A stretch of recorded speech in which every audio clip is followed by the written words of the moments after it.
Everybody, please find your seat. We want to do an announcement before we begin our next session. I'm going to turn it over to Jeff White. Hi guys, Jeff White with Elko Land and Livestock and Newmont Mining Corporation. And one of the communication challenges we have across all of our landscape management issues is that common language. And the vehicle for effective communication, from our view, is that of ecological sites, their descriptions, and the associated state and transition models. And the Nevada Cattlemen's Association and Newmont are sponsoring our second rancher-oriented ecological site description and state and transition model workshop later this month in Winnemucca. And so if you are so inclined, and we would strongly encourage your participation on 25 and 26 October at the Winnemucca Convention Center in the next rancher-oriented ecological site description, state and transition model workshop. We have arranged a world-class teaching cadre of Tamsin Stringham from UNR, Brad Schultz with University of Nevada Cooperative Extension, Catherine Dyer with BLM, and Patty Novak with Natural Resources Conservation Service. So we are excited to have the second round of this. We think it's an effective tool, an effective vehicle for training ourselves, informing ourselves so we can collectively communicate with that common language. And while this workshop is rancher-oriented, agency and other members of the public are certainly encouraged to participate, and it is a no-cost item. So please consider joining. Catch any of the Cattlemen's Association membership or Haynes or myself. We'll give you more detail. Also query the Nevada Cattlemen's Association website. And Tamsin has made copies of the flyer, and they're held up by Mike, and they're back on the literature table. So thanks. Look forward to seeing many of you in Winnemucca on the 25th and 26th of October. Thanks. Thanks, Jeff. And I'm going to turn it over to my colleague, Elizabeth Spalding, who's going to moderate our next session. Hello, everyone. So we are now going to transition into a panel discussion. We have three individuals here today who have done extensive work on issues similar to range management and targeted grazing, and they are here to show or share with us their perspectives, thoughts on kind of the tools and tricks that they've seen, and also any kind of concerns or issues that they see as we move forward. So I'm going to introduce our first panelist. They will each be speaking for 15 minutes, and then we will have 30 minutes for questions at the end. So do please save your questions until the very end. We'll have plenty of time to answer all of those. But our first speaker is Greg Simons. He is the president of the Open Range Consulting. Is that correct? Okay. And Greg has consulted, managed, and leased ranches in the western United States since 1974. He has established hundreds of miles of green strips using seeding, grazing, and riparian areas, and has developed cutting-edge land monitoring using geospatial technologies that have been published in an international peer-reviewed scientific journal. EarthSense technologies have been used to assess residual dry matter, rangeland conditions, sage-grouse habitat, and watershed function. Academically, Greg has a master's in range management and has served on the National Fire Science Board as a faculty affiliate in the Animal Science Department at Colorado State University and as adjunct professor in the Range Science Department at Utah State University. Please welcome Greg.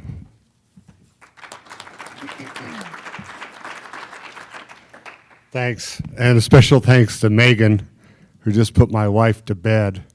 We just got in from Burns this morning, where we're working with the Burns district to assess 4 million acres of their district for sage-grouse habitat qualities. Anyhow, so here's a map of Squaw Valley Ranch. It sits in northern Nevada, just below the Oregon-Idaho line. And it's of 300 and some thousand acres. And this map basically is showing the fire history on the ranch since 2000 to 2013. And the green, or the white, is the areas that have not burned. Green is areas that have burned once, yellow's burned twice, and red is burned 3 times. And so basically what you see is that about 90% of the sage-grouse habitat of that ranch has burned since 1990, at least once. And if we throw in the 110,000 acres of hot pot fire this year, our burn twice and 3 times will be up there some more on this map. The crosshatch area is sagebrush habitat that the ranch is on private land that we totally control the grazing. There are no terms and conditions. It's where we've controlled, and you will note that hardly any of that is burned. Let's see here. And the reason why we believe it hasn't burned much is because we use grazing as a tool to control fire. And you want to have a tool when you look at that scale of what's going on with fire, and you intersect that with sage-grouse habitat, and you understand what burning once and twice does to watersheds, to forage, to monocultures, to sage-grouse habitat. It's a big deal. And so we try to employ a tool that is scaled right. And what I mean scaled right is that the issue is huge. So spatially it's big, timing is a factor, politics, economics, and ecology is a factor. And so what can your tool be that can scale and optimize between those different factors and conditions? Here's a fence line contrast, and what this is showing is that basically we use grazing to put some pressure on cheatgrass. And how we do that, and how we've done it for 30-some years on different ranches that I've run, basically is the cheatgrass metabolizes carbon at a lower temperature, so it grows earlier. And so we graze in the low elevation areas until the desirable plants that we want, their apical meristem, gets to the height that we could bite them. At that point, before they're able to bite the apical meristems of the perennial grasses, we then move the cattle. Cheatgrass is very desirable, they're selecting for it, but we move it. So then what happens is the cheatgrass at least is repressed initially, which allows more sunlight, more water for the perennials. And so if you look at this side of the fence, and we're in July here, on this side of the fence, you can see that it's still green. On that side of the fence, you can see cheatgrass through it, throughout the thing. This is becoming more and more volatile than that side. This is western wheatgrass that's come in, and even though we have thousands of head of cattle in here, they're in here at a certain timing to have a certain effect. Break up the continuity of the fuels. Here you have some bare ground. You have natives coming in, and you still have your sagebrush for your sage grouse and for a good place for a cow to have a calf. This side is full of cheatgrass on those intersections, and then it just gets browner and browner. On this side, it'll stay green for 2 to 3 to 4 weeks into the fire season. And so that's how you stop fires in our mind at scale. So anyhow, now to see how well that works, this part of the ranch in here is low elevation, and what we did is we've done over 100 ocular points with photo positioning with using GPS, and here's one of our deals. And you see these functional ground cover groups. There's bare ground, there's litter, there's forbs, there's bromtech, there's other grasses. Then you have Artemisia or some sagebrush and other shrubs. And here's 2003 is the green bars, 2008 is the yellow bars. In 2003, this picture, we estimated that there was 10% cheatgrass cover, and perennial grass, there was whatever that is, 30%. By managing timing, basically we think that the cheatgrass, we don't know how much it's gone down, but we do know that the perennial desirable grasses have gone up, and they are competitive.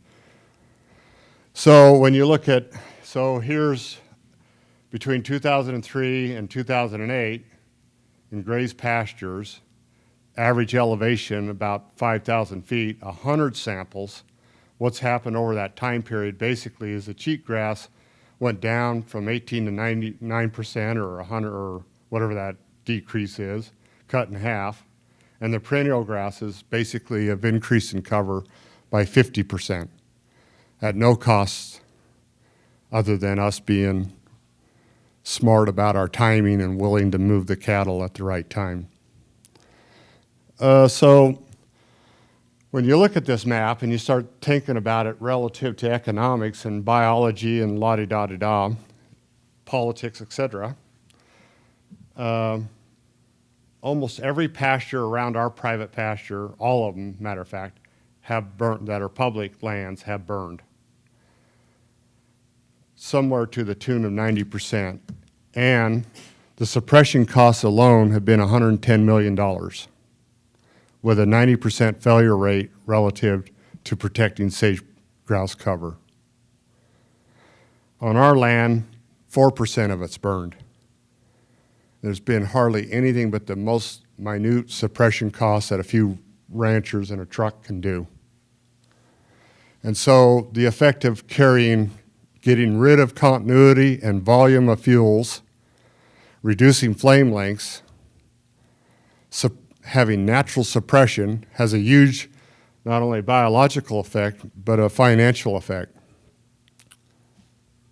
So, and here's work by Kurt Davies, OSU ARS type of researcher.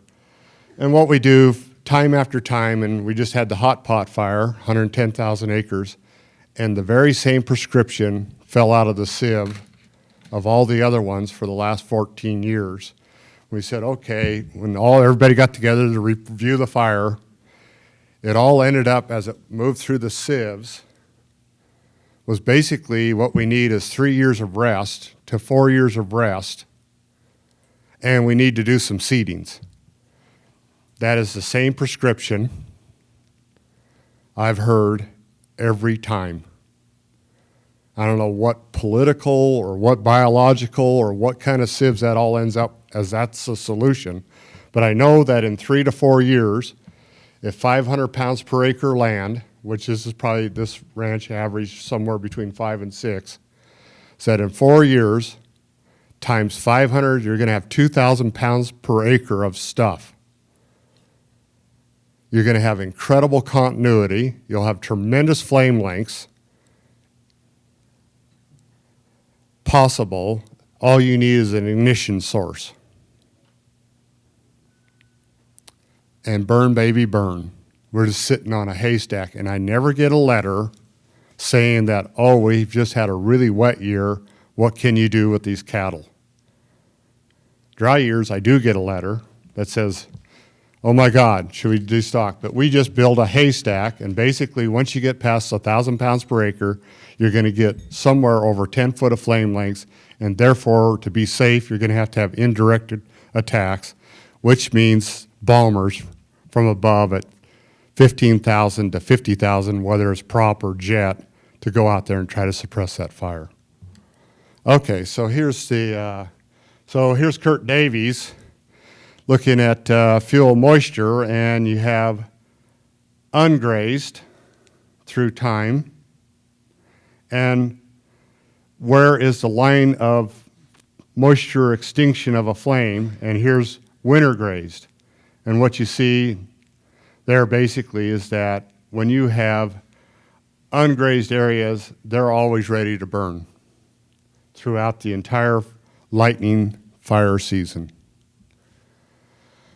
Now, when we get past the 2 burn threshold, thank you, here's 2 sides of the road. One side was seeded and or just natural introduction of sagebrush and other things like yarrow and all the right things in the mix, and it's been burned once.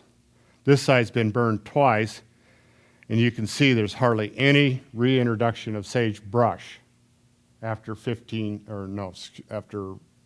7 years. So if it burns twice if the same policies that allow it to keep burn once and then burn twice, think about the effect that has on sage grouse. I've measured the ambient temperature of the soil on both sides of the road, and still during the month of July, there'll be 3 degrees warmer on the to burn area. That moisture's not there for the sagebrush to germinate, is what I think. The other thing, the same time and timing that you do that has nothing to do with stocking rate allows riparian. We have the same stocking rate here as there, and that's what's happened. But it's just using the tool of timing, understanding when things grow and how to have active season rest.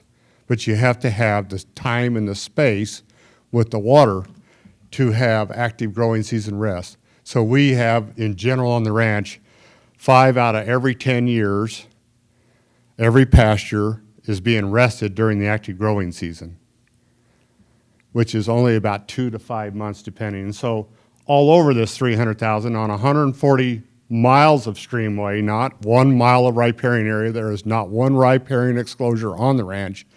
The riparian area has changed throughout the entire ranch. Those are green strips. Roads, rock outcroppings, cattle trails, green areas that you've got the right time and timing on are generally what stop the fire in conjunction with the firefighting. But generally, those are the places that will put it down. And so here's a map on here's a private land fire. And so when we're designing what we're doing in there, every fire becomes a preventative event, number 1. So put in things that would be good for sage grouse, like these blue areas up, basins that have deep soil, like a non-native alfalfa that could have a good chance of growing, that could be a quick attractant to help with late brood rearing. Or along fences and road, make sure you get your green strips in there. And so every one of those events, we try to have them as an event to stop the next fire. So thank you for your time.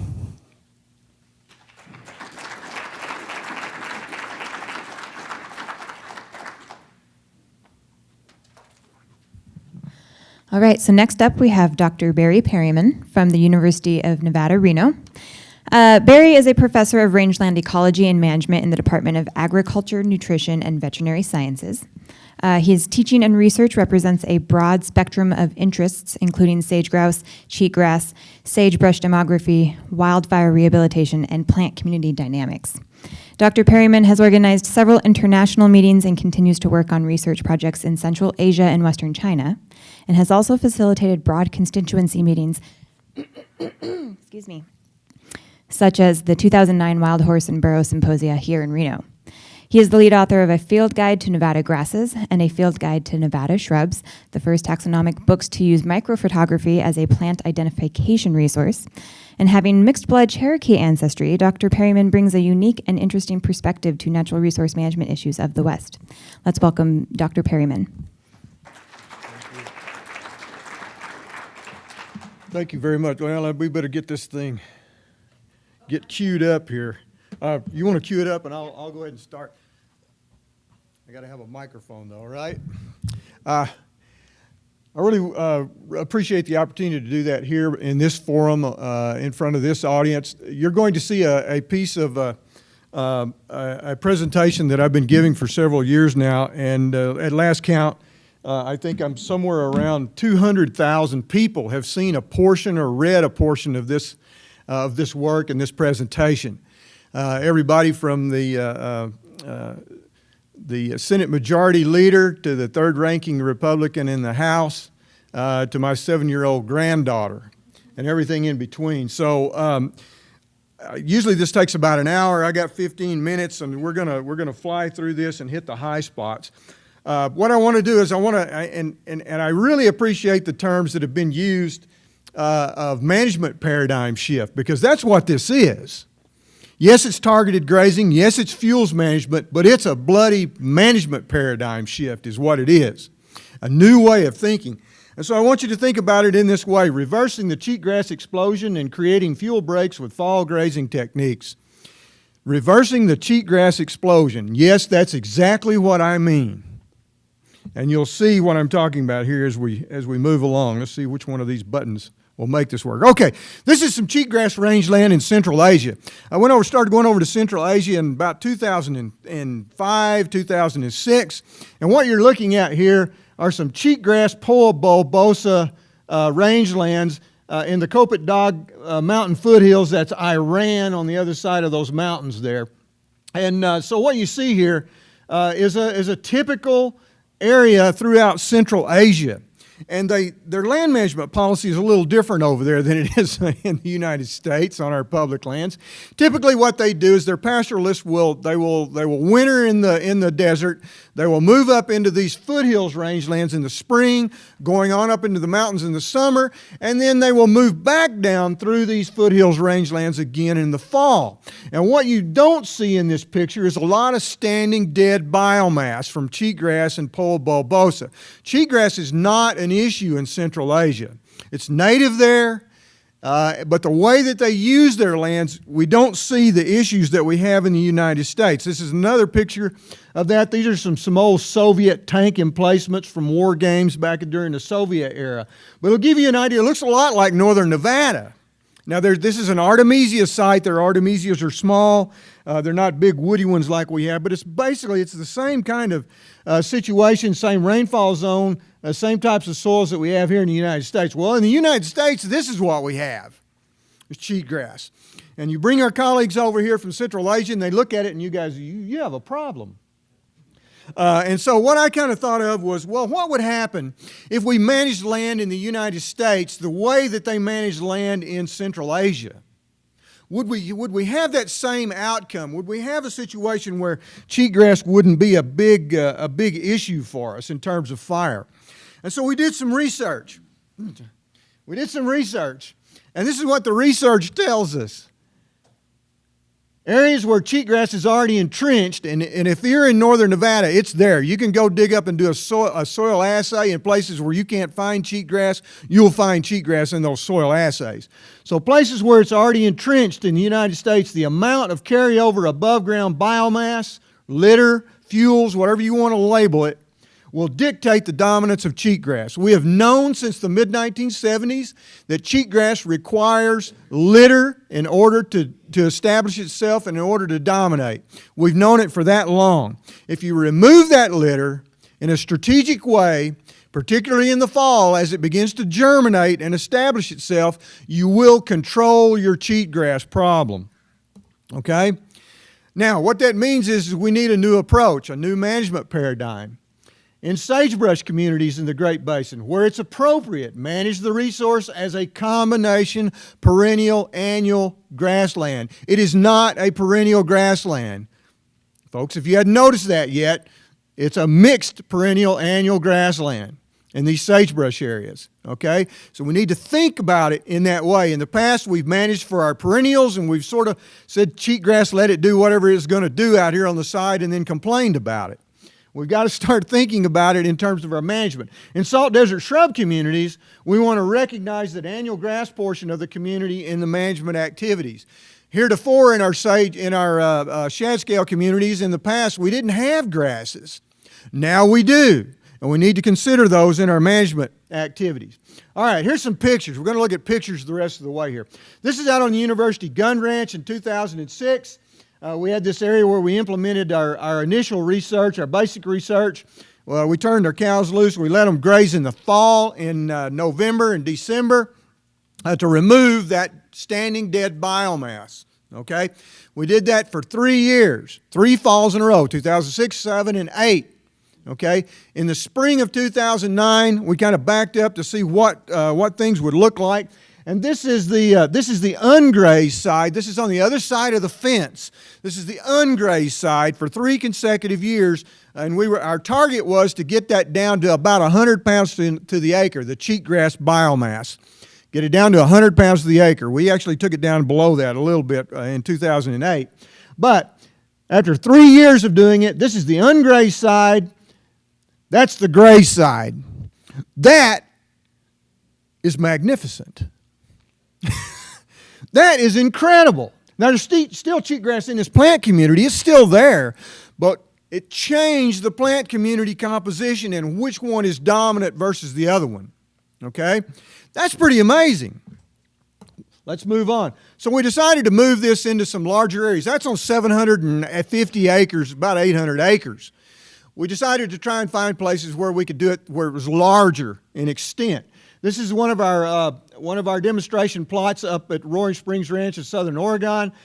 This is on about 4 square miles on some private ground up there. What you see, this is the fall of 2013 when we implemented it. You see cheatgrass dominating that area there.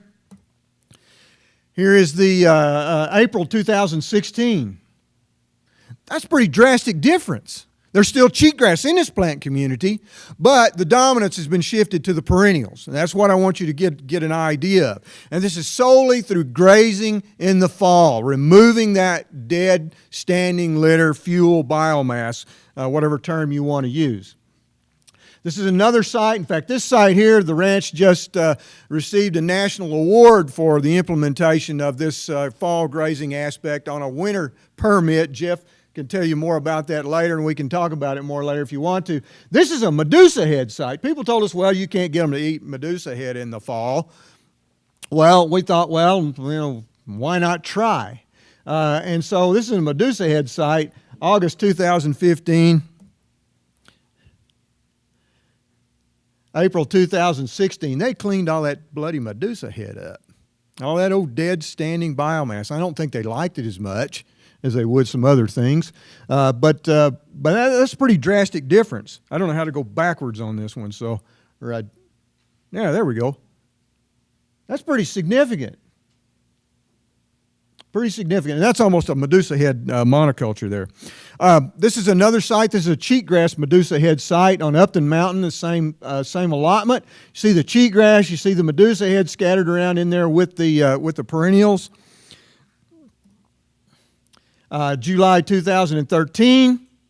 Again, we're grazing this in the fall and winter on this site.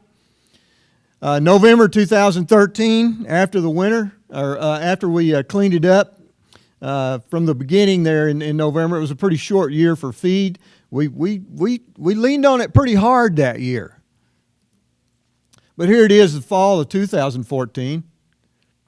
You still see some cheatgrass and some Medusa head in the mix.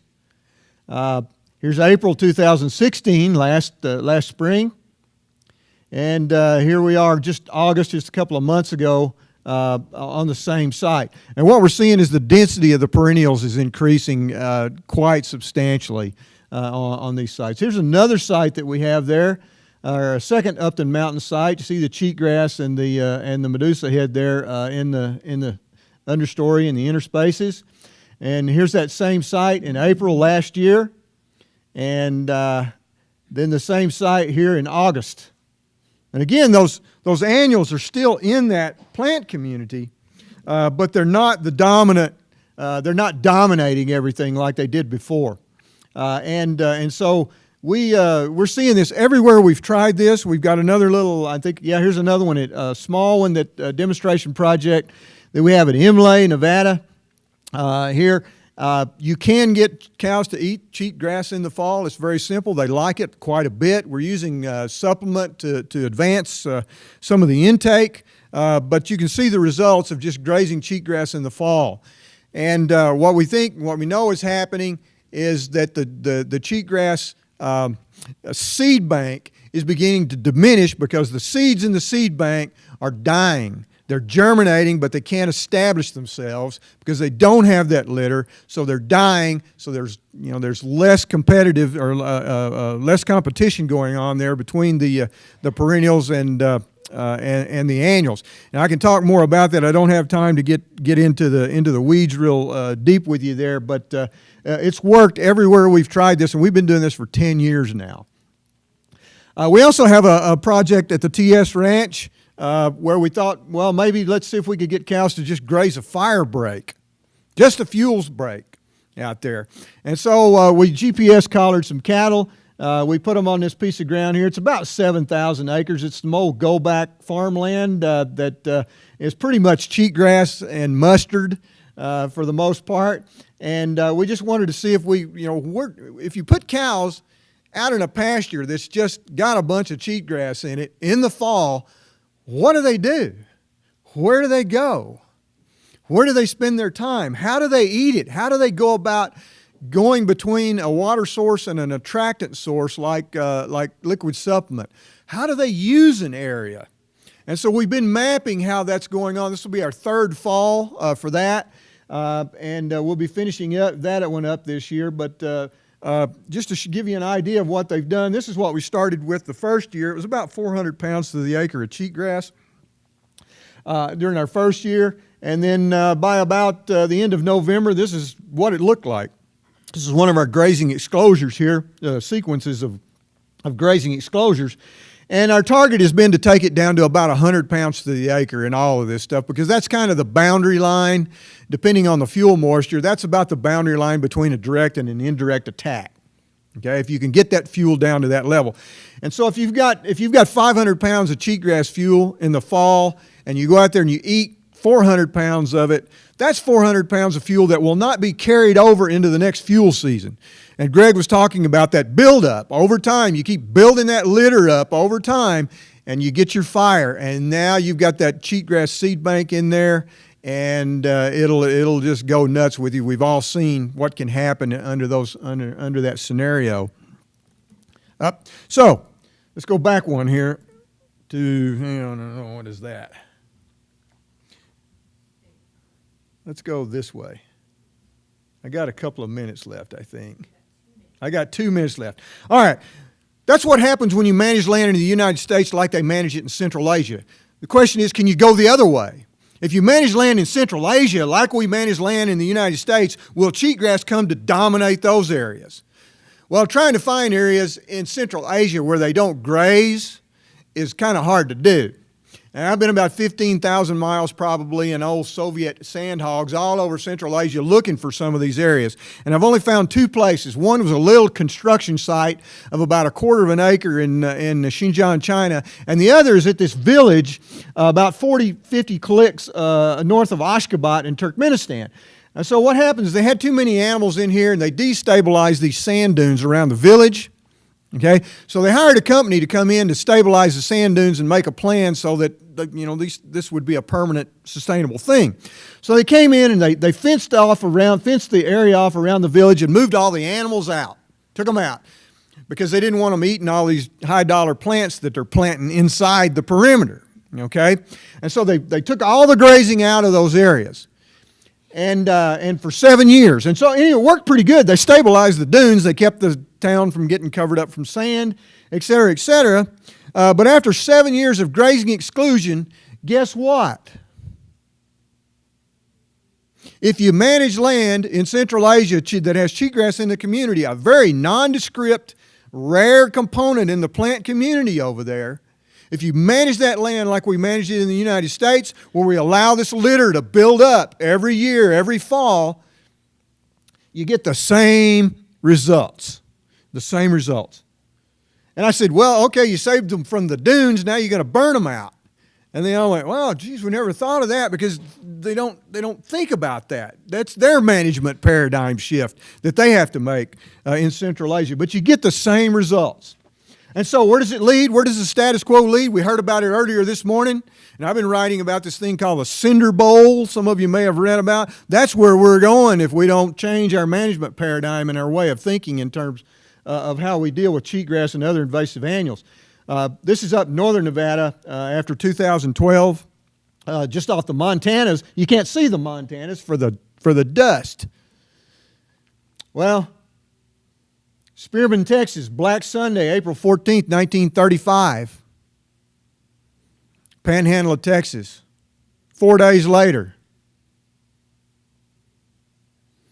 President Roosevelt went, there's Oklahoma on the Oval Office desk. I hope it doesn't get to that point for us to change what we're doing, and it doesn't seem like it's going to be. I'm very pleased with the momentum that has been generated by Mike and his team and so on and so forth through the years over the last year and a half or two. But anyway, that's my story. I'm sticking to it. I think I'm out of time. There's more to say, but we'll have to cut it short there. You can track me down later.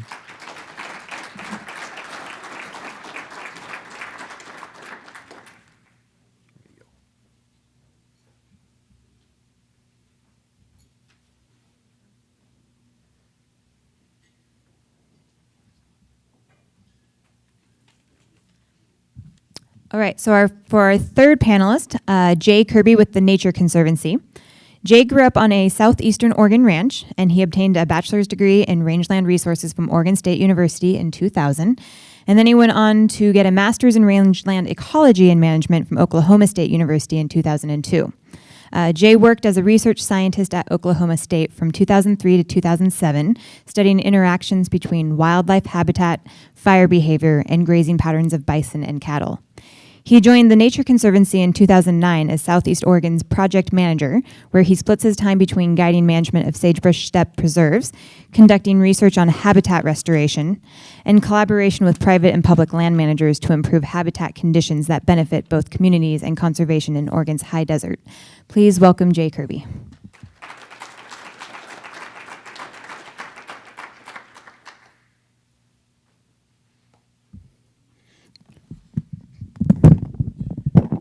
Too short to reach up with that thing anyway, and this gives me the ability to walk around a little bit.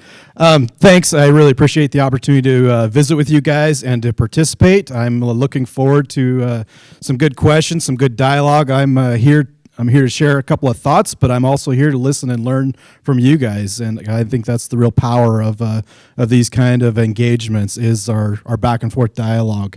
Given that I was late in the morning on the first day, I figured there's nothing new I'm going to say to you guys, so I'm going to try and just reinforce a couple of key points from my perspective working on these issues in Southeast Oregon. So this is going to may seem a little bit redundant, but I may say a few things that are echoing a lot of the comments made earlier, which I think is probably a good thing. First take-home point I want to touch on is using basically a logic framework to help us with decision making, and I'll walk through a real quick example of one framework we're working on in Southeast Oregon that we've made some headway with. Secondly, I want to talk a little bit about integrating the short-term outcomes of targeted grazing with longer-term outcomes in our rangelands. This cheatgrass problem is a century in the making. It's probably going to be a century before we really start to unpack it and recover from it. So we can't think of it just in terms of we reduce fuels this year, that helps us next year. We've got to be thinking on that time frame, but we also have to be thinking on a decades or century-long time frame. Thirdly, I want to make the case for communication and collaboration. This, like Mike mentioned earlier in his opening comments, this really is an all lands, all hands approach. There's none of us that can crack this nut and solve this problem on our own. So we really have to be able to continue to communicate, to collaborate, to engage each other in productive discussions. So I'm just going to real briefly touch on a project that Nature Conservancy has been working on with the Eastern Oregon Ag Research Center in Burns, project we call Sage Share. I won't get into all the nitty gritty, but this is basically an effort that we're working on. This was kind of born out of the development of the candidate conservation agreements in Oregon on private lands. So trying to get a diverse stakeholder group all on the same page in terms of how we think about how sage steppe functions. And this is a very simplistic example of a state in transition model where we have a couple of states represented by the four pictures, some very general categories. So a pristine habitat under the box labeled A all the way to a highly degraded habitat under the box labeled D. Reality is way more complicated. This is a very simple model, but this is a starting place that we've found to be very effective in terms of both how we communicate with each other, how we get on the same page in terms of our goals and objectives, how we think about how we're going to adapt our monitoring and use an adaptive management approach. One of my colleagues in Burns uses an effective analogy is that I think this is relevant to is that the actual ecology of the system is way more complicated. It's the same as, for example, looking at an odometer on your car. We don't need to be an electrical engineer to understand how the odometer actually measures speed in your car. You just need to be able to interpret the odometer. There are engineers that can figure that out so we can have an odometer. So this is kind of our equivalent of this is a simple depiction of where we're going in terms of that habitat. This is our odometer of sage steppe, but reality is more complicated than that. The Sage Share project has a big emphasis on thinking about how we're going to change habitat conditions, either maintaining what we've got that's good or changing the habitat that is in a less desirable state. So these practices that might cause us to improve our habitat, whether that's grazing, as obviously we're here to talk about today, but also thinking about seeding, mechanical treatments, prescribed fire, some of these other tools that are in our toolbox. I won't go, like I said, I wouldn't get too far into the nitty-gritty in 10 minutes or 15 minutes with this, but basically there's a lot of literature out there. There's about 400 studies on these different practices in the Great Basin. It's really hard for any of us, much less even a team of PhDs, to really, what does 400 studies actually tell us about all this work? So we've pulled these together in a searchable database that allows us to start to parse this information in a more simplified framework in terms of what kind of responses we see in sage steppe habitat. So this is just a spreadsheet, and boring. But what this allows us to do is all those different attributes that we've captured in all these different research papers, we're able to sort those by some key attributes that a lot of us know affect what you might expect. So for example, elevation. Are you, a 2,000 feet elevation on a mountain, or are you at 6,000 feet elevation? Are you in an 8-inch precip zone, or are you in a 14-inch precip zone? So we're able to search these results by some characteristics that help us understand a little bit, put the results in context. And then we can zoom in a little bit, and within any particular category, start to wrestle with what does the literature actually tell us. Not only what does it tell us, but what does it not tell us. So I don't want you guys to get wrapped around the axle on the particulars here, but I just popped out one example of, the effect of grazing on annual grasses. Well, we've got 4 papers that are published on annual grass response, and they're inconclusive, basically. There's mixed results there. As you go up in elevation, we see more research at different elevation bands with varying degrees of some papers saying, well, it's a positive or it's a negative effect of grazing. What this allows us to do, again, like I said, is to start to pull apart this really complicated, tangled web of research and put it in some more simple terms that can link back to a logical framework, the state and transition model, that would help us make some better decisions in the future and also target where we make our research investments to fill some gaps. The third point I want to drive home is making the case for restoration of our habitats, whether it's via changing a grazing paradigm like previous speakers have touched on, or whether it's reintroduction of depleted plant materials. So, the natives, maybe we've just lost the native seed bank. We can't get them back. We need to reintroduce. Kirk probably owes us a beer because he's getting a lot of plugs today. This is a paper from Kirk Davies and Dr. Nafis out of Burns let's see if I can get there we go. So I think this is some pretty compelling information that makes the case for restoration, whatever approach we use. Similar to what Greg was showing, this is looking at the water content of an annual grass-dominated system and a native perennial grass-dominated system. And the take-home point there is that as you go through time, this cheatgrass-invaded system, it dries out a lot earlier. A lot of us already knew this. That cheatgrass dries out early in the year, so it's flammable for a longer time frame throughout the fire season. Our native perennials dry down slower, which reduces our risk of having a flammable landscape out there. It doesn't mean they won't burn. They sure can still burn, but it does reduce the risk. So hypothetically, if we see a bunch of lightning strikes in June or July, those natives may not carry a fire, whereas those annuals will. Lightning strikes in August, they might all still burn. It's all dry enough. But again, this goes to the idea of reducing our long-term risk. It's not going to help us every time, but in conjunction with other strategies, it'll help us slow down this fire cycle. The same thing is true for not only how that cheatgrass dries down relative to the natives, but also the patchiness of those fuels. As particularly some of Barry's slides very visually, you see that very continuous, homogeneous landscape that is very effective at carrying fire. You start to push that back towards a perennial bunchgrass-dominated system. That fuel bed becomes patchier. You see gaps in between those bunch grasses where it's going to take a much higher wind and much more extreme weather conditions to push fire through that. Again, it doesn't mean that it won't eventually on some days, but we begin to reduce our risk in the long term. So my take-home point here is really that, yes, the targeted grazing is going to help us, but it's got to be put in context with that longer time frame. We might spend the next 50 years compartmentalizing our landscapes with all these fuel breaks into, say, 50,000 acre blocks that have a fuel break around them. But if over the next 50 years all we do is burn those 50K blocks one at a time, we've still ultimately failed. The objective is to slow down the fire cycle. So we need to have a landscape that's less flammable in conjunction with a landscape that is easier to suppress fire. And there's an economic incentive. I'll just briefly, this is for my colleagues at OSU. You know, cheatgrass can make for a functional fuel or a functional forage, but there are some economic incentives to having a perennial forage base rather than an annual forage base.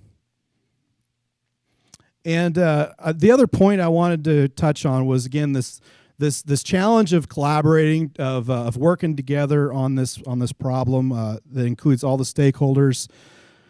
This is a photograph or a drawing by M.C. Escher, if anybody's familiar with them. It's kind of a mind bender. The water's flowing downhill, but it's also flowing uphill at the same time. And I think this is somewhat relevant to how we think about grazing, particularly in the context of sage-grouse habitat. Grazing, in some scenarios, may be a very easy, no-regret strategy. Those annual grasslands where it's non-habitat, as was pointed out earlier, there's not a lot of downside to just making sure that fuel is out of that habitat. But to John O'Keefe's point earlier this morning, or his question about, well, what about in these intact, mostly native habitats? How are we going to wrestle with that fuels problem there? And I think that's where we have to be able to think about the trade-offs associated with grazing and communicate those very effectively and clearly amongst all of our stakeholders, where, for example, the use of grazing to reduce fuels could have a beneficial effect of reducing fire risk in that year. But if we do that, if we go to that well too often, we use that tool a little bit too hard, we may end up, over the long term, increasing the amount of cheatgrass in the landscape. That may or may not happen, but that is a risk we've got to be able to weigh in that longer term context. On the flip side, we could think about the use of our rest rotation, our deferred rotation grazing systems. We can give those a lot of credit for increasing our rangeland health standards. We've seen a big increase, and everybody deserves credit for that over time. But that is also concurrent with particularly some increase in fuel loads in some years, particularly when you get a rest year lining up with a big year of grass production.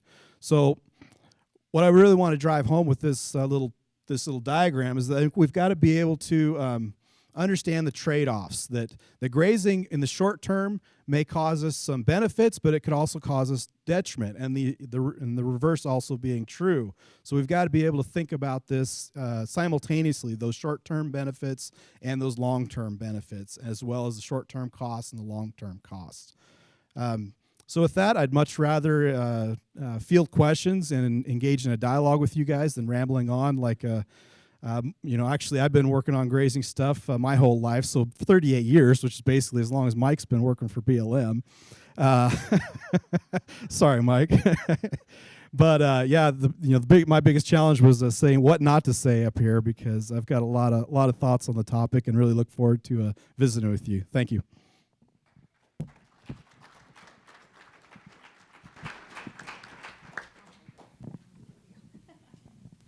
All right, so we now have about 30 minutes for questions. We've got the mics running, so do remember that we have to talk into the mics because of our webcast.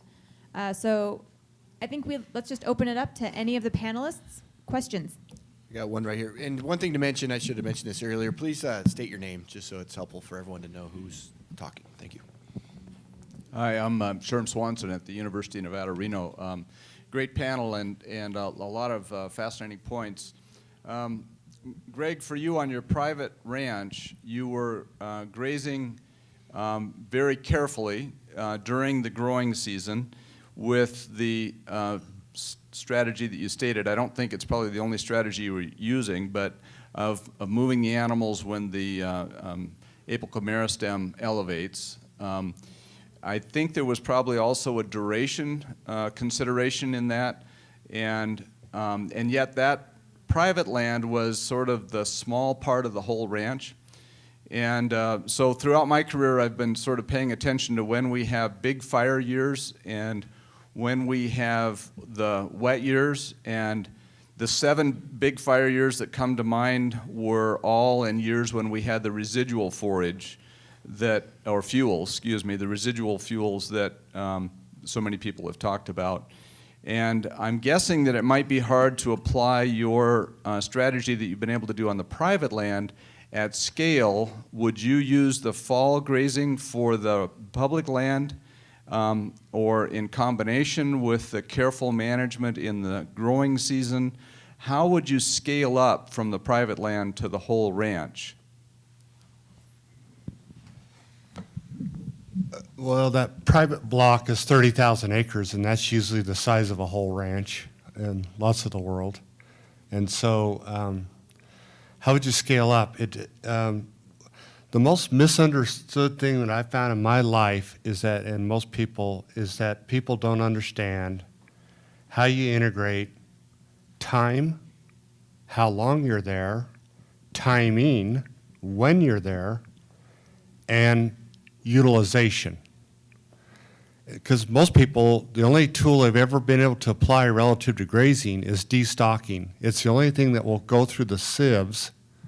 Because the western United States, between the public land and the private land, which is the base property, is basically that 500 million acres is controlled by public terms and conditions of the lease. And so they've never been able to do, and since we had this huge impact from post Dust Bowl days, from destocking, at least people thought it was from destocking, and we've destocked over by more than 50% since 1950 on the BLM land, but it doesn't. To go in to actually understand time, timing, and utilization, I would love to do just a presentation, because almost never, nobody that I know, about 10 people in the United States that have ever had the experience of managing for time, timing, and utilization, and how you do that. And it's so incredibly simple and is just ubiquitously misunderstood. The final point I want to make here is I'd love to get into that discussion, because Tanzan and I published a paper about those 30,000 acres not burning and $110 million in la-di-da versus 4% and not much spent. After publishing that paper, I've never had one person ever question or ever ask me from an agency, why isn't your stuff burning?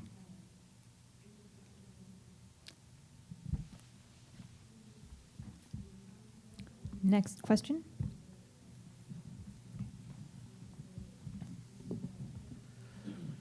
Thank you. John O'Keefe, BLM Forest Service permittee from Oregon and president of the Oregon Cattlemen's Association. Question for Dr. Perriman. Earlier this morning, Mike Pellant made the point that spring grazing is the effective time to reduce cheatgrass fuel loads. Your presentation points to a fall prescription. I've seen your presentation before.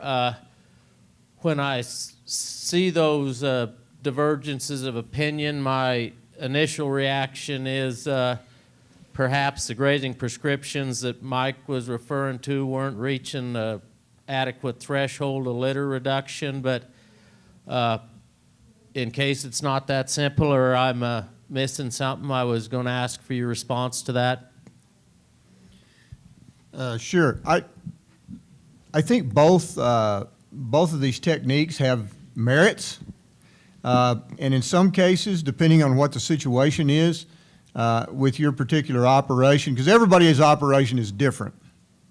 Everybody's permit has some differences associated with it. So in some cases, the spring treatment is going to be something that can be employed fairly easily, and it will, we have a lot of good research that says it will knock back the production of cheatgrass, the annual production of cheatgrass. But sometimes for some operations, a lot of operations, the logistics about it are very difficult to meet because, from one year to the next, you don't know whether you're going to get cheatgrass green up in February or you're going to get it April the 1st. Some years you don't know if you're going to get, 100 pounds of the acre or if you're going to get 1,000 pounds of the acre. And you don't know that until 2 weeks before it's time to make a decision, a management decision. And so the logistics become very, very difficult sometimes in spring grazing for a lot of folks and a lot of operations. But anything that you can do, I'll say it this way, anything that you can do that will limit the amount of carryover fuels or that standing dead biomass in the fall when cheatgrass is beginning to germinate, the better off you're going to be. So both techniques have their value. We tried to do it on our original research. We tried to incorporate a spring grazing treatment as well, but we ran into the logistical things. We had a couple of bands of sheep ready to go, and they're going, well, when can we come? Well, we don't have anything for you to eat yet. Well, when can we come? Well, we don't have, and then bang, in 2 days, we got something for you to eat, but, the sheep can't sit out there and twiddle their thumbs waiting on, something else. They got to eat somewhere.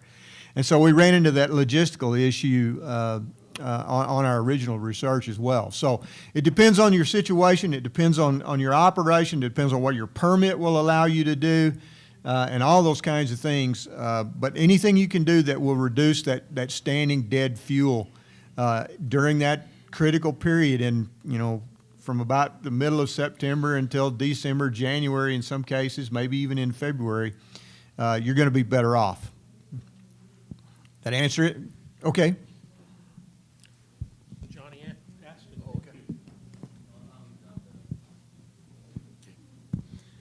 it. Anyone can answer this, but Barry, you just talk about carryover fuels. So if I have an acre, I graze it, and there's an unacceptable amount of fine fuels in it, does the effect of grazing persist for just 1 year? Does it carry over 2 years? What's the decay rate of fuels? What's the carryover? In the models we've been doing, that, whether it's 1 or 2 years, makes a big difference in the outcome of results for fire activity, and it's pretty important detail, but.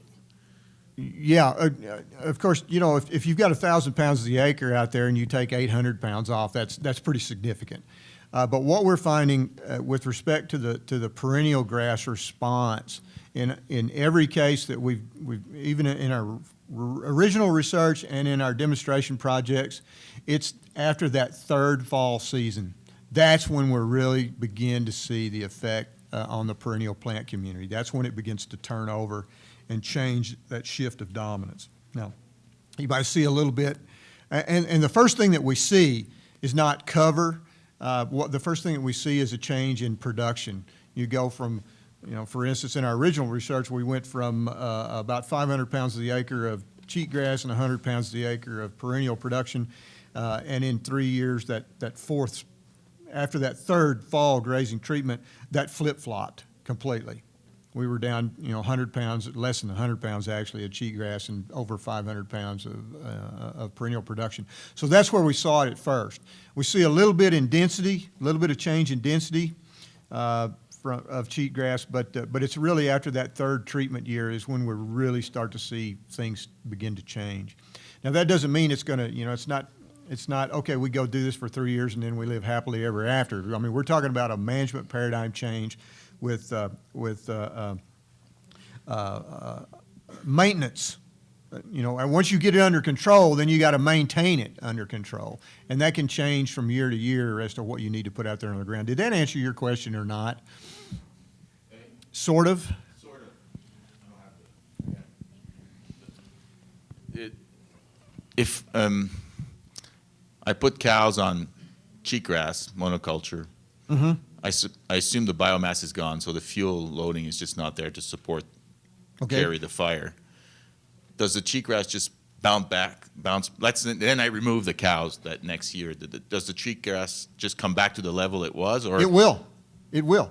Maybe not that next year, but if you don't maintain it, if you don't keep managing that litter, you will have more cheatgrass. Now, and the way that we've been saying is the more litter you leave out there on the ground over time, the more cheatgrass you will have. Now, our systems are pulse systems, okay? And Sherm brought it up just a moment ago. What happens is you may go along without a whole lot of change, and then you get a couple of those years in a row, and boom, you get those big cheatgrass pulses, and you get that big fuel, layer that builds up, and that's when cheatgrass goes, okay, phew, and it just begins to move across the landscape in these giant blocks.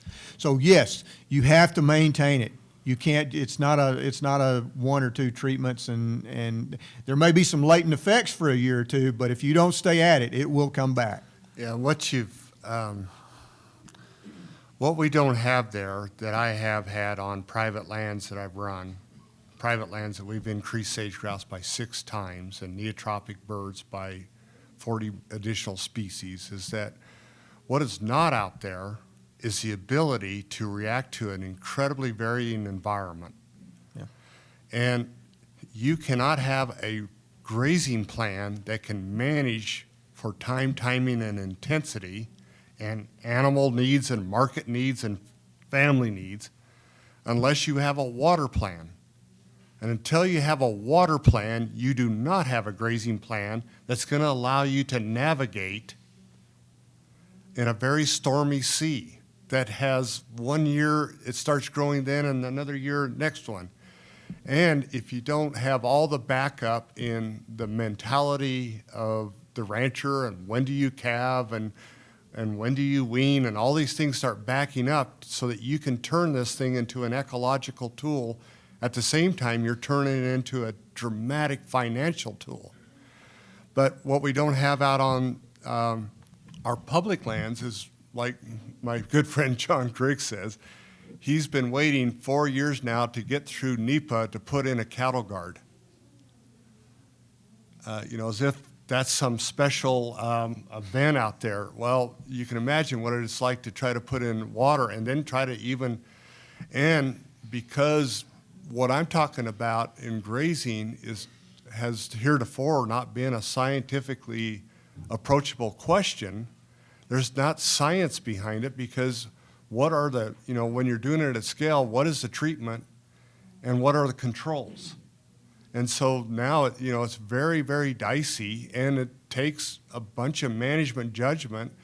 But you can have all the judgment in the world, but if you don't have the capability to have the flexibility to be in a highly turbulent environment, you cannot maintain or improve, because at some point you'd have a whole bunch of perennial grass out there, and you're going to change your timing a bunch again. Mm-hmm. So, it's just like with our riparian areas. Once they get so thick, we want to hammer the crap out of them during the hot season so that we can fly fish in there and change the suite of neotropic birds that are in there. And so you've got to have you've got to have full control of your sail and rudder and not have it cleated down to one position, because best science says that the wind is 5 knots out of the southeast. And there's Dinkeldorf and Hoff and everybody else that's published that. What we've got to do is just recognize how variable it is and understand and have the feedback system for us to keep learning and doing and progressing. And the one timing trick, I can tell you, works for a while, and then there's a different timing trick as your different attributes out there start changing. Right. And you just keep changing all these things because you have a feedback system and the ability to move that sail and rudder based on the fact that now you have a 20-knot wind out of the northeast, or you have a hurricane coming on. That's what we don't have out there, is we don't have the flexibility to do and to even learn. Now, what Greg's saying is in our planning documents, we need flexibility, more flexibility, and we all recognize that, and then we go write planning documents, and they don't have any flexibility in them. So, yes. So we got 3 people queued up, here, and here, and that may take us right to the end there. So, great. Just a quick question for Dr. Perryman. I'm curious as to whether you looked at cattle performance as well, and kind of what the stage of production of those cows in the fall grazing period would have been. And then also kind of stock density. Did you have to increase density to get the impact you desired?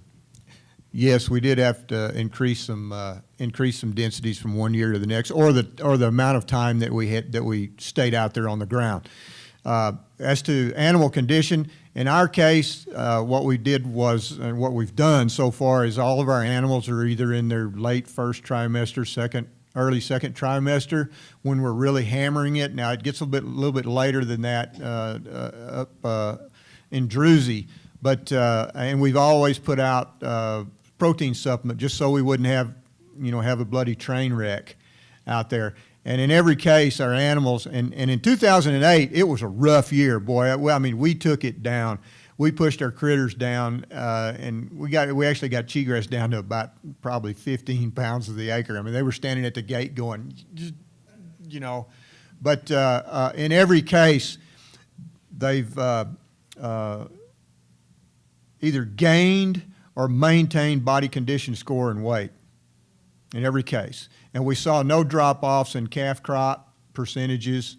We didn't have any of those issues that went along with it at all. So, in fact, up at Druzy, if I recall right, every year, typically what they do coming off of that winter pasture, they come out of there about 50 pounds heavier than they went in winter. So cheatgrass is pretty good feed most years. It's got a lot of energy in it, and some years it's really odd. Some years I've seen cheatgrass in some years, dry cheatgrass in December that's 3.5% crude protein, and I've seen it 8% crude protein. It's really volatile in what it might have in terms of protein. So yes, we did do that. So the question I thought Louis asked at first was, how long did the residual fuels last as a fuel problem? And I think it's kind of instructive to think about the 4 wet years that we had in a row. Kelly McGowan says it's the only time in our recorded weather history that we had 4 wet years in a row, 95, 6, 7, and 8. But we had huge fire years for 3 years after that. 99, 2000, and 2001 were all years with sometimes million plus, but all 600,000 acre year plus fire years in Nevada, and they were dry years. So it was the fuels that carried over, which is why the power of the fall grazing for fuels management is so powerful. Yeah, so we did a study. We looked at all the fires in Elko County, and we correlated it to different factors. And one of the correlations was the fire size was directly related to how wet the previous year or 2 years were, and that explains 60% of the variation in fire size. And so, yeah, it carries over. In our part of the world, unlike Oklahoma or Florida or Texas where I've ranched, we do not have biological degradation. It just lays on the ground and creates continuity. And once you break the continuity, if you can get it back to perennial plants, you're going to have dirt in between. And once you get enough perennial plants, they're going to start suppressing some of the cheatgrass, and then you're not going to have near the volume in between the perennials. And then pretty soon you have a fire break. You have these mini fire breaks that with a low enough humidity, low enough temperatures, low enough wind speeds, those things go out more readily than they do when you have, and so you can, it's an evolving process, but if you keep doing what we're doing or what we're prescribed to do or we have to do, so we have a pasture, 10,000 acres, half of it burns. Let's shut down the pasture for 3 to 4 years. Well, that pasture now has, the year that we were in there, only part of it was gray, or it may or may not have been grazed, so now you have that year, that you have that fuel, then you're going to have 4 more years of fuel. You now are sitting even on the lowest rangeland sites of somewhere around 1,600 pounds of stuff that has not gone away, and the continuity of it is still there, especially if it's cheatgrass as opposed to a bunch grass. And so you just have this tinder box. We're just sitting there with these tinder boxes because the only way that's politically acceptable to have recovery after a fire is not thinking about dormant. Here's the commonality between the spring and fall. Both of them are saying do not graze during the active growing season of native grasses. That can happen from September to sometime in May. And depending on your cattle program, like in ours, we love the cheatgrass. We come out on it around the rocks and this and that and down in this area. All of a sudden, those cattle are on an inclining plane of nutrition, and it might start that they're out there in November. We're just trying to make sure we move prior to having any effect on the apical meristem in pastures that we're trying to get perennial plants back into and be more and more dominant, because we want them in the mix also. And you can do it with cattle gaining, and then your calving dates start narrowing. You go from taking 90 days to have 90% of your calves on the ground to 30 days to having 90%. And just think, you start doing that calculation and figure out what your weaning weights are then. And depending on your country, you can have some green stuff, a little tickle feed, just like throwing out some protein up there along the rocks or down there in the valley or on this side of the gully. And those cows will find that 15, 20, 30% protein that's coming in those little tiny green leaves. But what they'll have to do is they'll have to eat a bunch of dry crap before they get that protein treat. And those girls will find it. Just let them out there. One final question. Bob Schweigert, Intermountain Range Consultants. Barry, I'm wondering if you correlated the flip-flop in the cheatgrass and the perennial cover to a threshold of duff, of litter, and to precipitation in the various years. And we didn't do any correlations with the precipitation. We kept the precipitation records, and 3 years is not a lot of time to do that. I can tell you, in 2008, it was a terrible cheatgrass year. It was bad all over northern Nevada, and the perennials did a little bit better, but we haven't. Interesting question, but we haven't done it.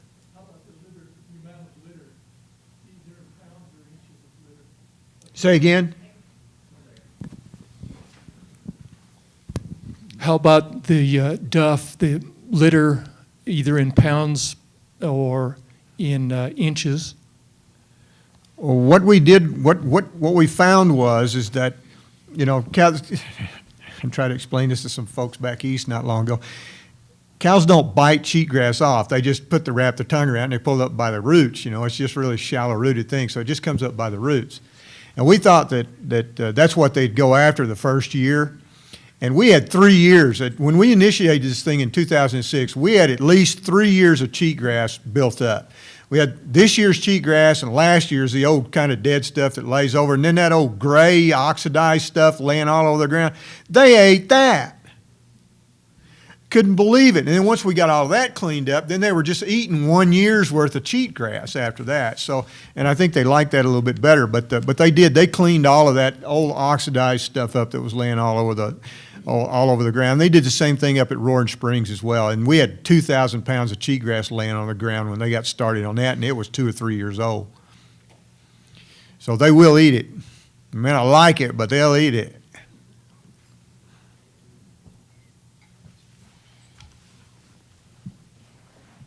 Okay, well, thank you all very much.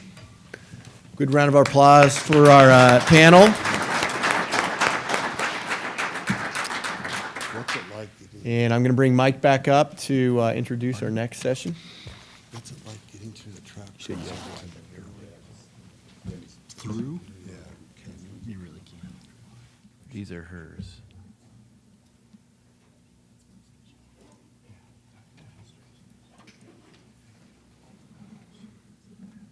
No?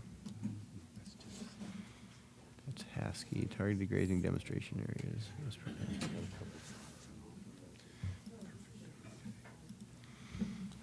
Great, thanks. Really like to thank the panel members again. That was excellent. And I think it brings up the whole kind of issue of strategic versus can we do the job in general with dormant season grazing. We're going to talk about demonstration areas now, and I think it'll kind of narrow the focus about a specific objective we have. So basically, what we're looking at in these demonstration areas is to test the potential to strategically reduce fine fuels at a large scale. And we've got, I think, 4 different livestock permittees that Catherine's going to be talking about and some different projects that are going to address that.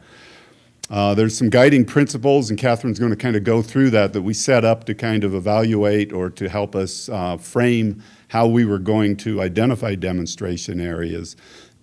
So she'll go through that. Excuse me. And I just want to real quickly get back to this idea and maybe show a way of, in terms of integration. If we looked at these management units and we were doing the fall grazing and we're knocking down the residual fuel and accomplishing the objectives that Greg and Barry both talked about, I think if we look within that band area, the target there may be to, at the start of the fire season, if there's spring growth and we still have a fuel problem, that's where we were going to focus our use to try to take that kind of final cut out of that fire potential. So again, I think there's a lot of potential with the fall grazing and we're going to reduce fire. I think we're still approaching the strategic position to do it as well.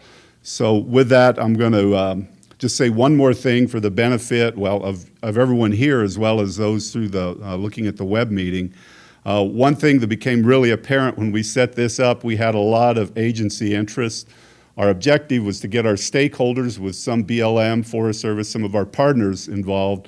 But what we kind of see the need for now that we're going to try to set up maybe as early as this spring is another kind of similar kind of workshop, but kind of more on the how-to, the nuts and bolts for our agency and some of our partner people as well.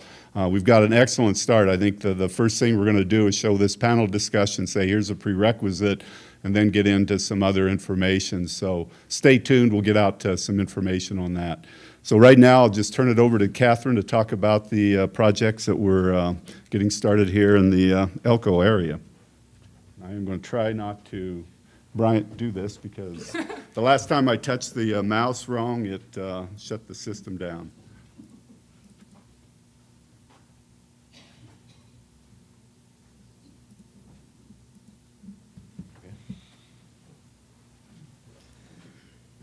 So those of you that haven't seen me present before, I don't do very fancy presentations.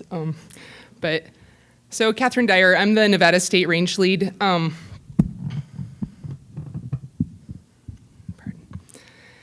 And usually I like to do presentations where people can ask throughout because I know when you have a question in your mind, it's hard for you to keep hearing, but that's not the way we're set up here with the microphones, so maybe write it down or whatever.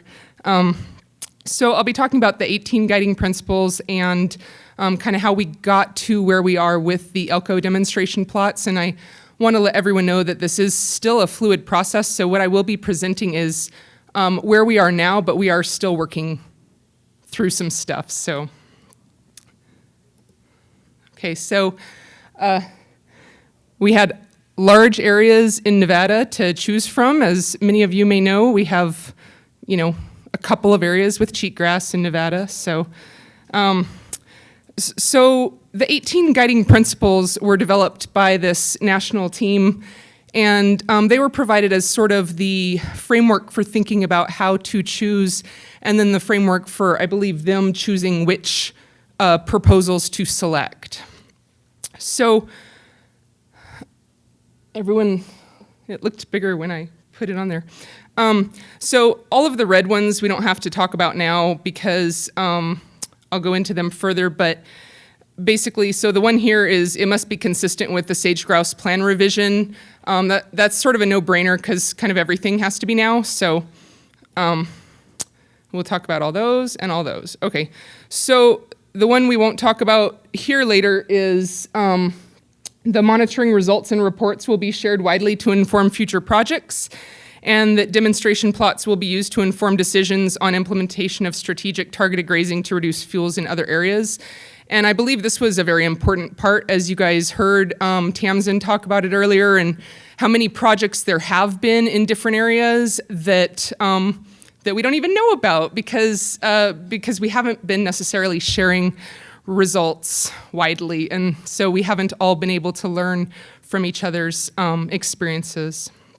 So here's our grazing allotments again with the number one, and someone mentioned earlier that we hadn't talked about sage grouse yet, and I don't think the 18 guiding principles were, prioritized from 1 to 18, but number 1 out of 18 was strategically reduce fuels to reduce fire threat in or near sage grouse priority habitats. And so probably most of you have seen this map before. Red is the priority habitat. That little pinkish square there is the area that the demonstration plots are located in. And so we'll zone in further. So the demonstration plots, and there's one here too, and one there, but they don't show up as well. But so they are not necessarily in the priority habitat, but they are meant to be in areas that those fuel breaks would protect that priority habitat from potentially a fire from I-80 or, from the southwest. Okay, and number 2 was these demonstration plots were meant to be limited to areas that are dominated by annual invasive grasses and other fine fuels. And for the purposes of these demonstration plots, crested wheatgrass is considered a fine fuel. And so this is just a fire map. I'm not used to microphones either. But so you can see that the area that we have our projects located in are definitely, we have other areas in Nevada as well that have experienced, repeated fires, large fires. But this area that we have selected has had multiple fire starts in succession, and often the I-80 corridor is contributory to that. So it seemed like a good start. And so this is just in case anyone doesn't know where the roads go through Nevada to prove we are on the I-80 corridor, I think. So number 5 was targeted grazing bands should connect across the landscape. And I'm paraphrasing all of these. So connect across the landscape and be coordinated across allotment and land ownership, et cetera. And as many of you know, along the I-80 corridor, it is pretty much checkerboard lands. And so in this particular instance, the permittees involved also happen to be the owners of the private intermixed lands. Okay, stewardship contracting, so they hit briefly on that. These demonstration plots will be grazed through free use permits. 4130.5 talks about that, and free use permits are available basically for research purposes or purposes like this where the reason for grazing is ecologically or other objective driven, is not at all driven by someone's need to feed their livestock. So the feeding of the livestock is a secondary benefit. The research or the ecological objective is the primary benefit. And stewardship contracting is something we definitely want to explore in the future. It's not something, like they said earlier, it's something that's been used in the forestry program. It's not something that's ever been used in the range program, but it's something that we want to figure out how to effectively use in the range program. And that would be basically you give the product for free and the contractor gives the work for free. So in forestry, like we give the trees for free and the forester, goes and harvests those trees according to our specs for free. And so this would be the same principle, but the cheatgrass or the fuel, the forage in this instance would be the product that we would be providing for free. So number 8, small pastures or bands in large pastures facilitated by fencing, herding, etc., supplementation, whatever. So these are, do we have like a laser? No? You could probably use the mouse. I can't while I'm in projection screen. But anyhow, so the big one on the left follows the fence line on the west boundary of that, and then we will be building a fence, a temporary fence on the eastern boundary. It's about 35 miles, and I'll go into that further later on. For this one here,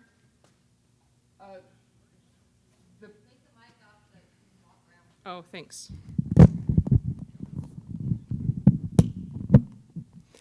Okay, so for this one here, the pasture boundary is like this, and we won't be grazing. It doesn't show up too well here, but there's a riparian area that comes up here that we're expecting we'll be able to provide the continuity there as well as the riparian area here.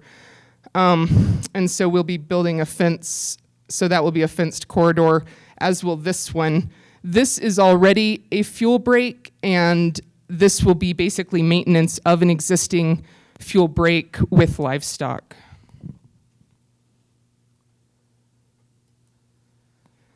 Okay, and so the targeted grazing is not meant to create fuel breaks and intact stands of sagebrush, and so even in the short time that we've been developing this project, we've already, like I said, it's still fluid, but we've evolved quite a bit from where it began. So originally we also had other portions involved in the project, and then when we went out and did site visits, we found that regardless what they look like from the freeway, these are actually incredibly intact stands of sagebrush. So there will be some, and Sandy Gregory is here, and she is instrumental in helping with this project from multiple aspects. From this aspect, especially in terms of doing mechanical potentially in some areas to join together the grazing strips. Okay, so some of the big guiding principles that are really, really important are that basically this isn't able to be done if it's not developed cooperatively between the livestock managers and the agency personnel. Is it on? I don't know. Okay. As it was already spoken about, this is a very difficult feat to accomplish logistically. And so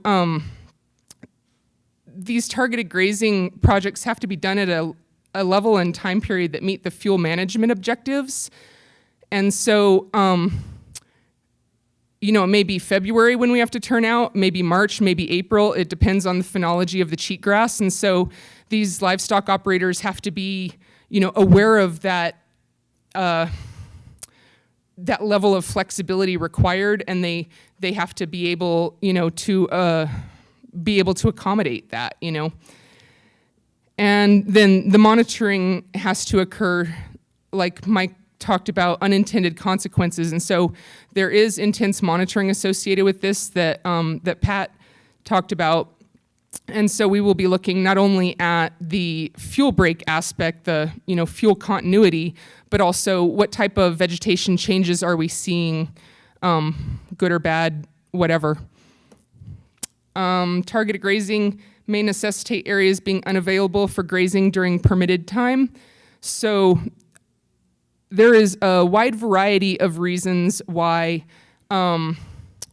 we chose to do a fuel break approach as opposed to an allotment-wide landscape restoration type approach, and this is one of them. As opposed to looking at a whole area and seeing how the already permitted use that the operator is, probably relying on in order to make their business work for the year, how that will be flexible with this really fluid targeted grazing approach. In these fuel break bans, they're able to, they're more able to adapt their business model to, to remove that however many acres from their expected time frame, because if the targeted grazing in the spring works, there likely won't be forage available during that permitted time. So winter grazing can be used to reduce the carryover fuels, but the spring grazing is essential. And so we will be targeting the use on the, on the spring when the cheatgrass is palatable. However, that does not eliminate the ability to also come back in the fall or winter if that is a need in those areas. And another thing about the spring use is that it's not necessarily going to be a one-time thing either. There may be multiple flushes of cheatgrass which require these areas to be revisited multiple times during that spring. So if we don't have enough fine fuel that it would carry a fire, then we don't get to do targeted grazing for fuels reduction. And like I just said, revisiting an area may be needed as annual grasses regrow.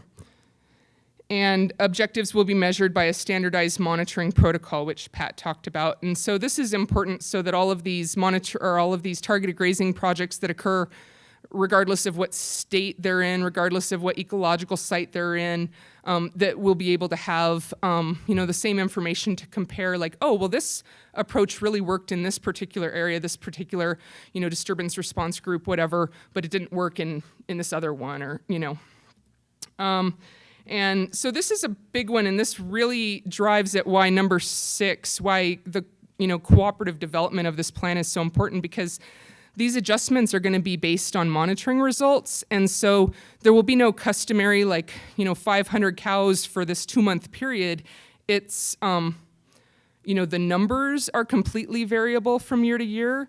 The amount of time that you'll be spending out there, the time that you turn out there, the time that you take off, there is no consistency in approach, except that we will consistently be working towards the same fuel reduction. So, those operators, don't laugh, Liz. So those operators have to be ready for that amount of flexibility that the monitoring results will drive. So just to go into why we might want fuel breaks on some of these. So the TS allotment, as you guys saw earlier from the fire return slides, this area has received multiple fires year after year, and it is on the windward side of the priority habitat is to the northeast of this, and so those fires, many of those fires have not yet reached into that area, but as the cheatgrass areas expand, there's high potential for them to carry much further, especially with this type of fuel loading. And so, so basically, we're not talking about a couple 100 pounds per acre of cheatgrass in this particular instance. This is a lot more than that. And so, again, this is an annual dominated community. Just wanted to kind of give the perspective there. We did have some areas of sagebrush. Those were largely dead sagebrush. There had been a rogomoth that had gone through there in previous years, and so there will be a lot of fuel removed from this area, I don't doubt. And so I guess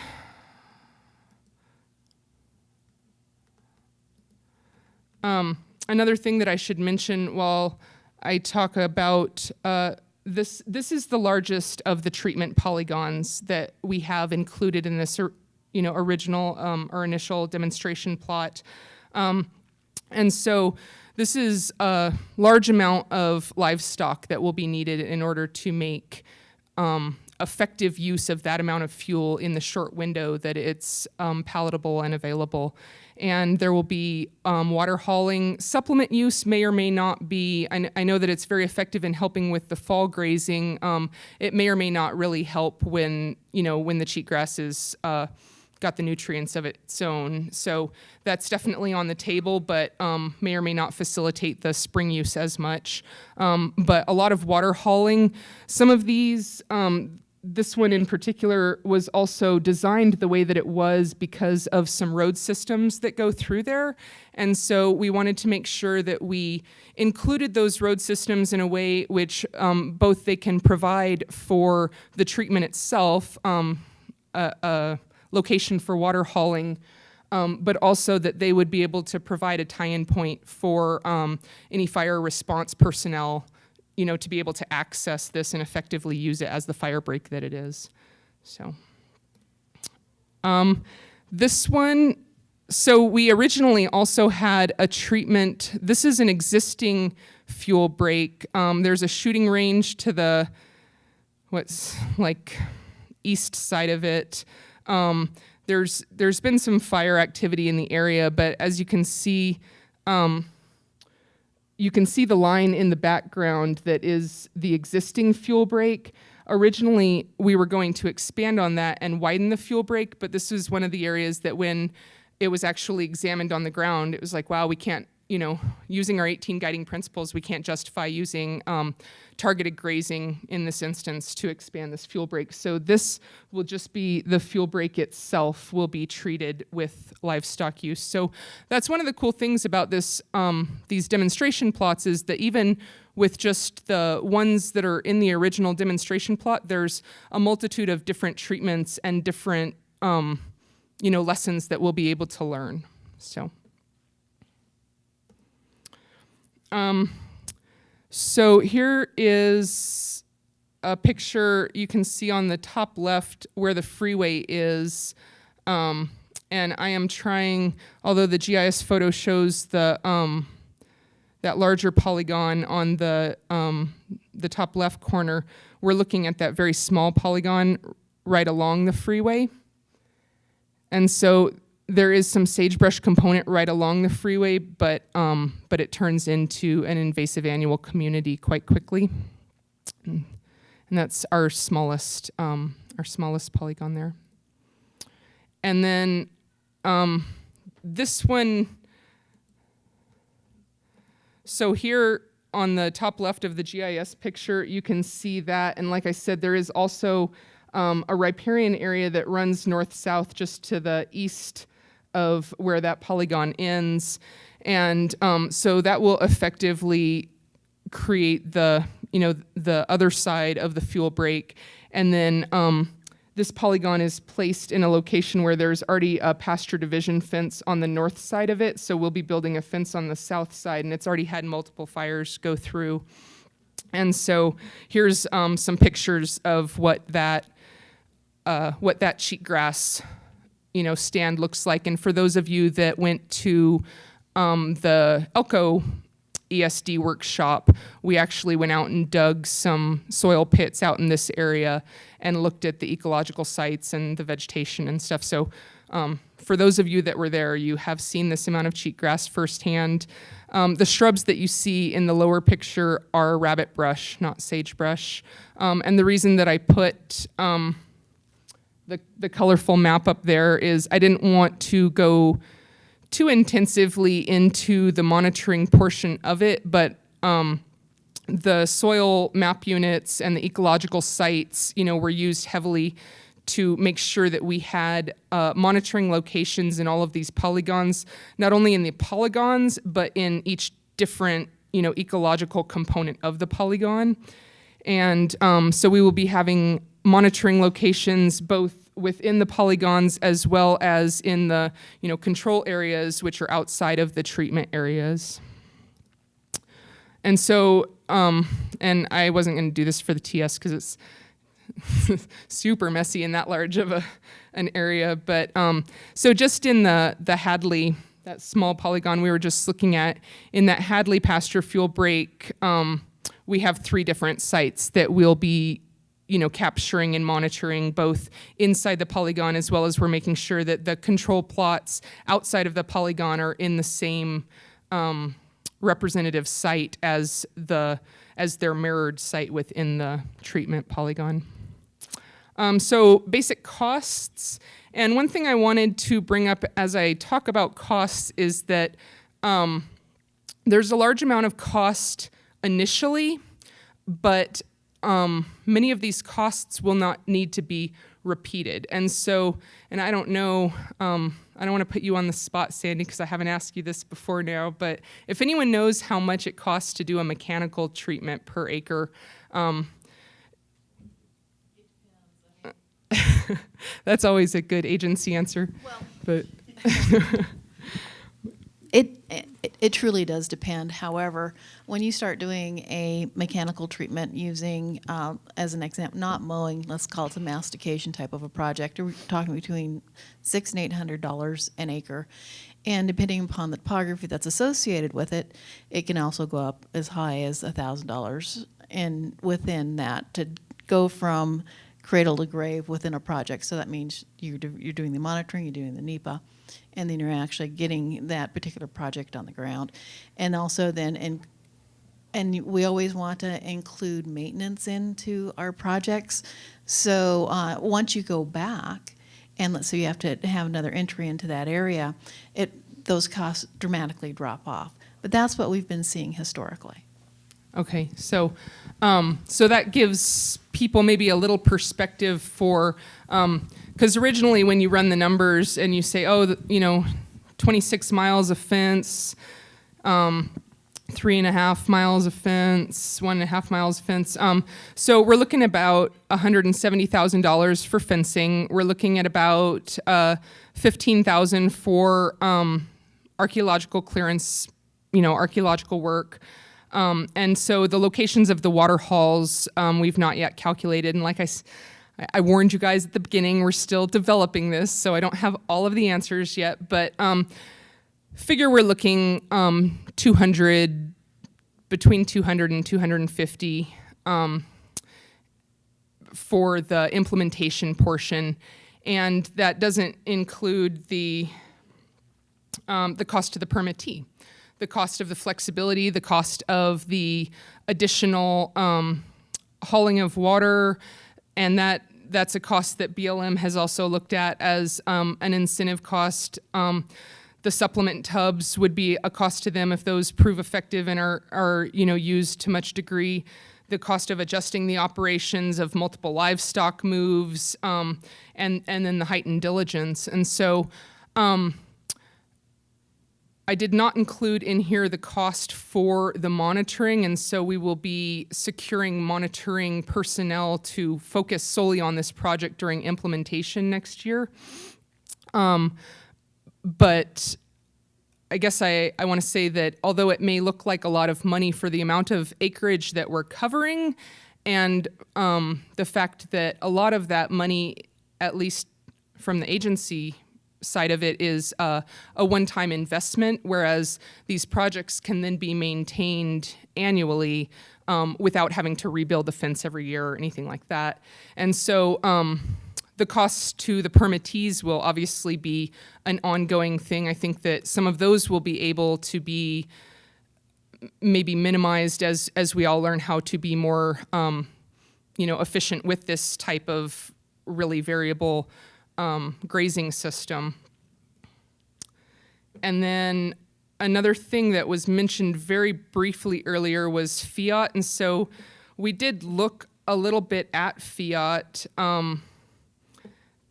but basically, again, the fiat areas are not necessarily included in our project areas, but our project areas are such that they could help protect some of the areas that have been identified as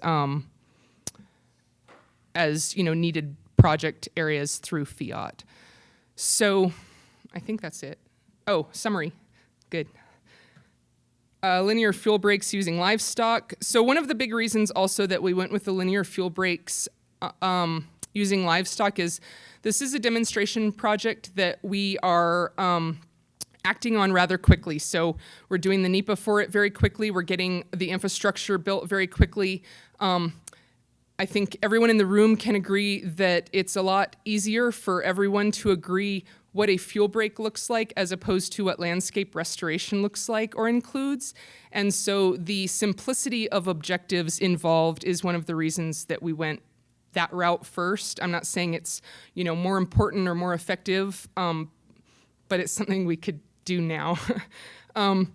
And these projects go across multiple ownerships and allotments, and they're in annual grass-dominated areas with high proven and repeated fire danger along the I-80 corridor. And then there will be extensive monitoring conducted and, more importantly, shared.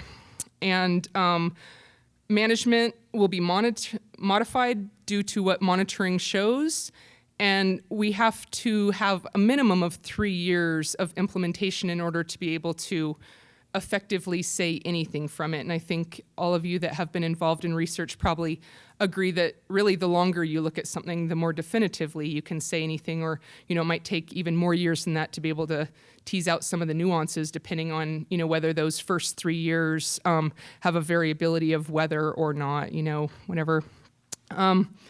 And upfront implementation costs to the agency, upfront and ongoing costs to the permittee. And this is not possible without extreme coordination and flexibility of the permittee and, with the agency. So I think that's it. Great. Thanks, Catherine. We have some time for maybe 2 questions. 1, 2. All right. Don Henderson. Hi, Catherine. It sounds like your demonstration program here in Nevada pointed you in a direction of fuel breaks, establishing fuel breaks, and using contracted livestock and free use permits to carry out. I'd like to know from you, in your position, where you see targeted grazing going into the future for Nevada. Is that it, or do you have other thoughts? Well, like I said, we do have a little bit of cheatgrass to play with in Nevada, so I see we have future opportunity, both from more, I think that we'll be able to see how effective the fuel break model can be and use that more, but I think that we will be, I know that we will be, I hope in the near future, be branching into the landscape restoration aspect of it as well. So you've probably heard me talk in other venues about the programmatic targeted NEPA. And so that is hopefully going to have initial funding provided this coming fiscal year, which we're in now, actually. So we'll find out soon whether we've secured the funding to contract some programmatic targeted grazing NEPA. And so I guess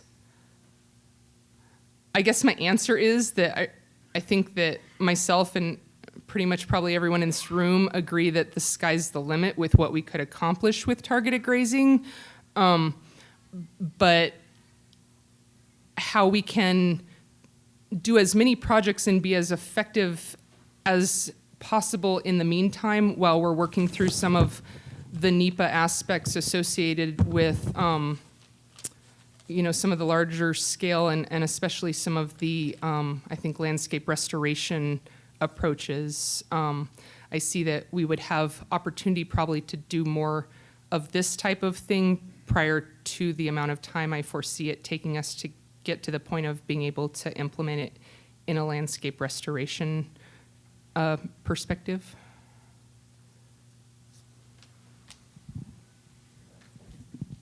Yes, Mark McKenzie. You made a comment on the years when your fine fuels didn't meet your target, and what happens to that allotment in that off year that doesn't grow fine fuels? Does it revert back to the normal allotment grazing plan, or is it excluded from then on? Well, I don't know. We hadn't addressed that yet, but yeah. I think that, there'd be no reason to exclude it from the normal grazing. We just wouldn't necessarily need to, the operators wouldn't need to buy a bunch of extra cattle and run out there in February or whatever. So. Great. Thanks, Catherine. So before we break for lunch, I want to set the stage a little bit more for this afternoon.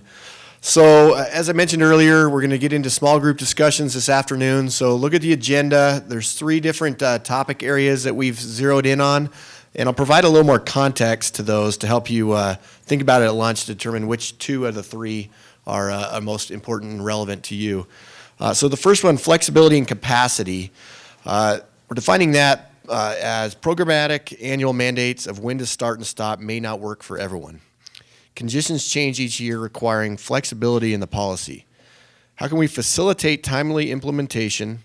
How will BLM ensure there is a sufficient staffing to monitor ecological conditions and move livestock before negative impacts occur? The second, communication and stakeholder collaboration, is being defined as stakeholders see value in developing greater understanding and dialogue about how to effectively use targeted grazing. How do we communicate the practice and share demonstration area results with the public? How do we work together to develop collaborative decisions? And then the third, measures for success. Interdisciplinary goals and objectives will help produce pilot project data with value for all interests. What are the criteria that define success? What do we need to monitor to be sure all ecological and economic interests are being addressed in these demonstration areas? So some food for thought while you get your food. We'll locate these. So flexibility and capacity will center around in this corner of the room. Communication and stakeholder collaboration will be in this back corner here. And then we'll house measures for success sort of in the middle off to this side. So when you come back, we're going to rearrange the room slightly. You can leave your stuff on the tables. What we'll do is just move chairs so you can, your stuff will still be there, but don't leave anything on your chair. Try and put it on the table because we're going to move that. And so we have lunch till 1:30. Again, those that aren't familiar with the area, there's places to eat in the facility. If you head north, out the north entrance of the casino, across the street and to the right, there's 2 or 3 restaurants in a row there. There's a In-N-Out Burger a little further down the line if you're into that. So enjoy. Look forward to see you at 1:30. Thank you.